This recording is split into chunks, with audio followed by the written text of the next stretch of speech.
found out about this, Mr. Mayhorn? How did you figure all this out? I was working with the church secretary, Miss Betty Jones. She handed me an invoice showing that with my name on it. I do have it here for your records. I'd like to see it. Backstabbing. Miss Jones? Yeah. Can you give me all your evidence that you brought to court, please? Thank you. Thank you. So this is the hotel bill?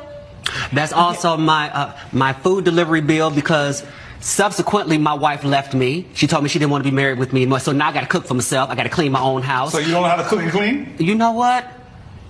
Your mama. All right, do you have any evidence for me, sir?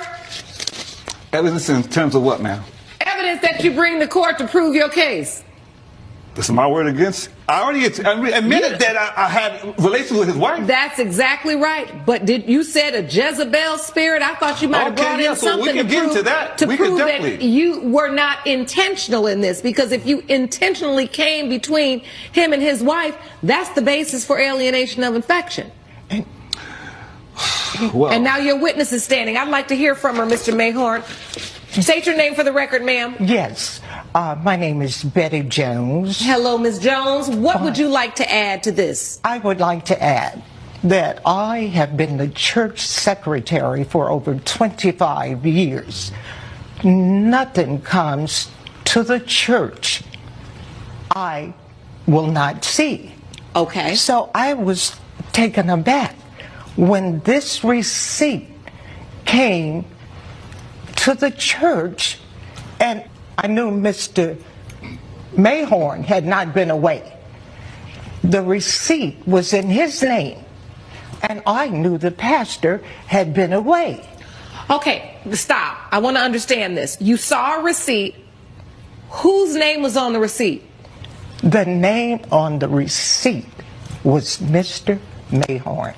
Okay, so how did you come to realize that the pastor was responsible for this receipt? Because he gave it to me. Oh. And I had already had an inkling that something was transpiring between the pastor and Mr. Mayhorn's gave you just one receipt. You are the church secretary, so you are in charge of all the receipts. And if you had any problem with anything that I did, you could have came to me. We wouldn't have been here today. Pastor Hatton. Yes, ma'am. You're not giving no sermon in here, and you're definitely not yelling at no women. So bring it down a notch. Yes, ma'am. It was impossible for me to go to him because I had already done something amiss myself. I had been in a relationship with the pastor. Oh, so this is jealousy. And he promised to me that I was the only person. But when I found out I wasn't the only person, I was highly perturbed. Well, listen, Betty, if you're going to tell the truth, tell the whole truth. The only reason you say anything to this man is because you were jealous. No. Because I was with his wife and not with you. No. Be honest. The church secretary just said, not only are you sleeping with the deacon's wife, you were sleeping with her too. And you didn't deny it. Don't deny any of it. What kind of pastoring are you doing? Well, I'll say this. I'm not the first pastor you heard anything like that about. Actually, you are. This is an easy case. Right? Easy because you've admitted that you slept with his wife. Yes. And under the law, you intentionally do that when you know they're married. You even knew their marriage was going through a bit of a rocky time. They came to you for help, for counsel. And instead, I always say this, do not seek counsel under the covers. And that's exactly where you led Ms. Mayhorn. And it is for that, it is for that reason, I'm done hearing from you.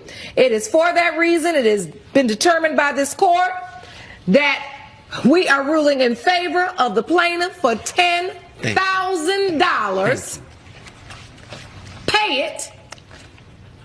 And if I were you, I would step down as pastor. I don't think this is a role you take seriously or you value, and God don't like ugly. Court is adjourned. All right.